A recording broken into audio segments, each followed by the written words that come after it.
وہ ذات بہت ہی بابرکت ہے جس نے اپنے بندے پر قرآن نازل فرمایا تاکہ اہل عالم کو خبردار کرے۔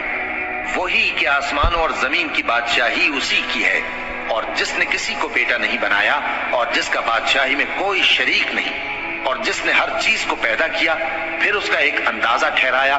اور لوگوں نے اس کے سوا اور معبود بنا لیے ہیں جو کوئی چیز بھی پیدا نہیں کر سکتے اور خود پیدا کیے گئے ہیں، اور نہ اپنے لیے نقصان کا اور نہ نفع کا کچھ اختیار رکھتے ہیں، اور نہ مرنا ان کے اختیار میں ہے اور نہ جینا اور نہ مر کر اٹھ کھڑے ہونا۔ اور کافر کہتے ہیں کہ یہ قرآن من گھڑت باتیں ہیں جو اس مدعی رسالت نے بنا لی ہیں، اور کچھ دوسرے لوگوں نے اس میں اس کی مدد کی ہے۔ یہ لوگ ایسا کہنے سے ظلم اور جھوٹ پر اتر آئے ہیں،